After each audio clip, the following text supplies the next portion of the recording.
If you're trying to start a business in 2019, you're probably dealing with an overwhelming amount of opportunity and you don't know which one to choose. Should you do affiliate marketing? Should you do Amazon FBA? Should you do drop shipping? And these are just a few amongst a ton of different options out there. In this video, I'm going to go over a few different businesses that I tried to start and why I ultimately stuck with Amazon FBA wholesale and never looked back.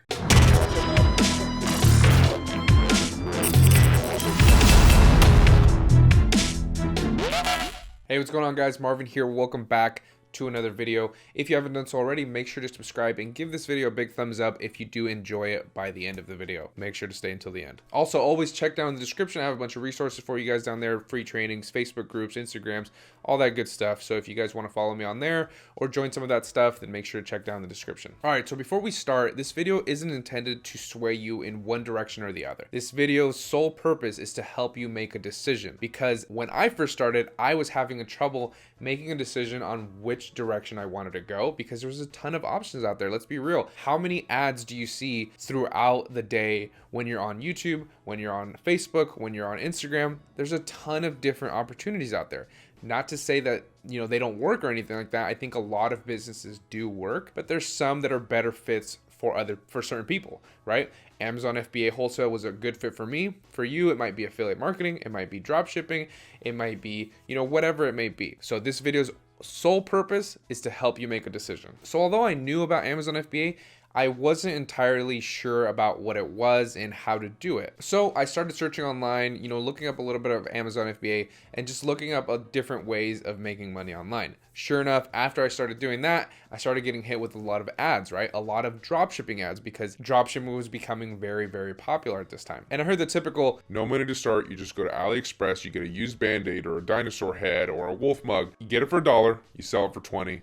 You keep the rest. Right? Obviously, it's not that simple. It's a little oversimplified. And that was enough to pique my interest and get me to start looking into it because it seemed easy enough. But boy, was I wrong. I started trying to create a Shopify store. I had zero clue what I was doing. I am not technologically savvy. I mean, now I more so am, but back then, not whatsoever. No idea what I was doing. No idea how to create a website. No idea how to do SEO for organic sales. No idea how to do paid marketing, no idea how to do any of that stuff. I barely discovered that online business was even a thing, was even possible at this time. And this just seemed completely overwhelming to me as a beginner. Because dropshipping, although I believe it does work and people make it work, if they stick with it, it does require a lot of effort, a lot of knowledge in different aspects. Website development, SEO, paid advertising, creating ads that actually convert. And for me as a beginner, that was just completely overwhelming. So I was like, you know what? This isn't for me. But at the time, it all came down to my mindset, and my mindset just wasn't there. Because you have to keep in mind, guys, I have no one in my life that has ever created a business, has ever pursued anything even remotely related to entrepreneurship. So my entire upbringing, my entire life, all of my relatives, all of my friends had the same mindset of, you go to school, you get a job, that's it. So my mindset was still developing into this entrepreneurial mindset that I have today, where I realistically believe that I can make anything work and I can make money doing anything now. But at the time, for a beginner, it just seemed way, way too much. So dropshipping was out the window, and I started looking back on YouTube, trying to find different ways to make money online. And then I found a video talking about Amazon dropshipping.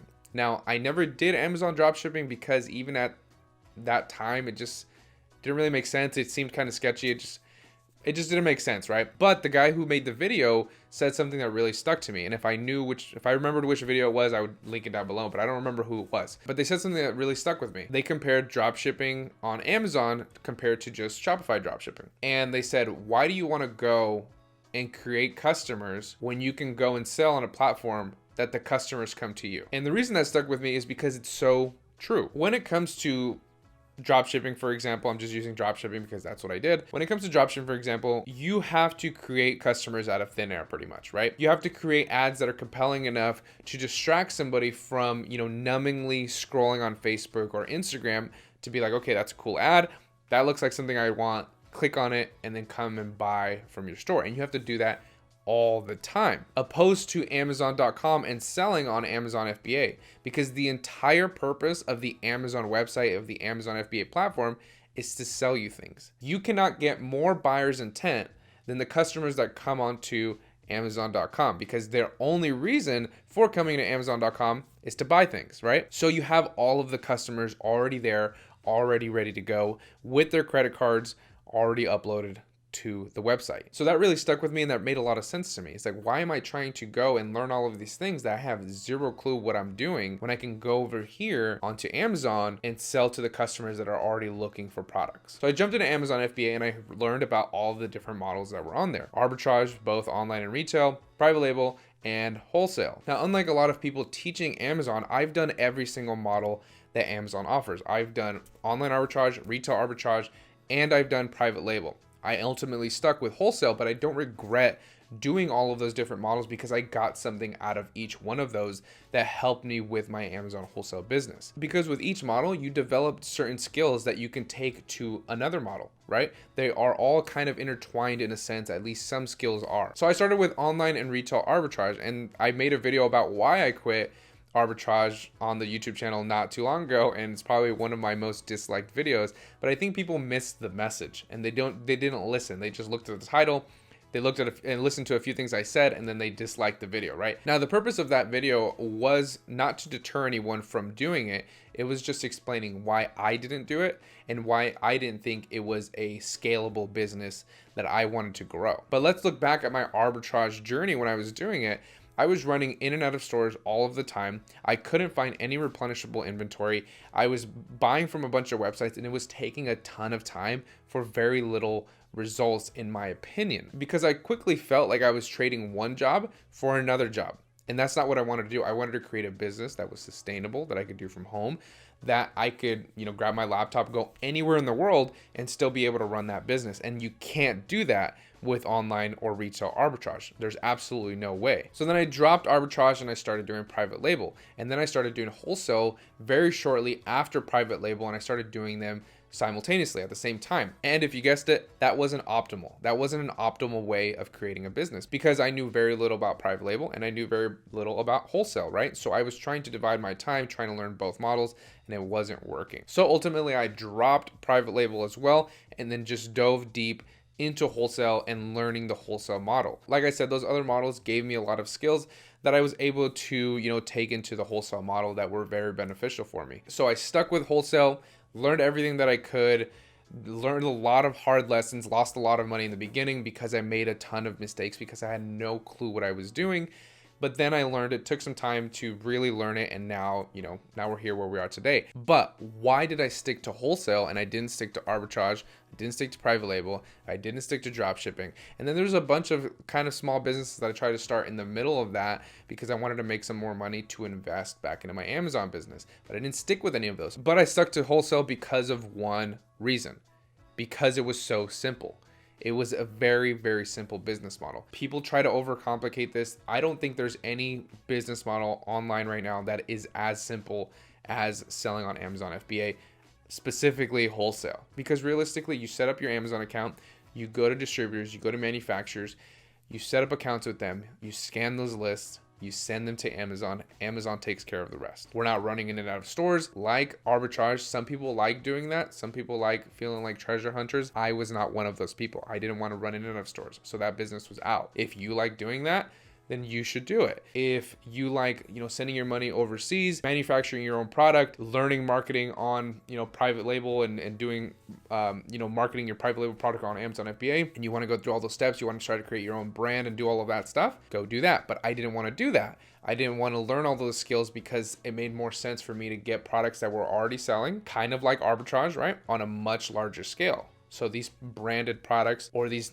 less known products that sell very well, get those products and you sell them on Amazon and they're already selling. Don't worry about creating a listing. Don't worry about reviews. Don't worry about marketing. Don't worry about any of that stuff, right? You get the products that already sell and you put them on the platform. So when it comes to you deciding which business you want to look into and which business you actually want to dedicate your time to, you need to look at what that business requires from you. For example, dropshipping again.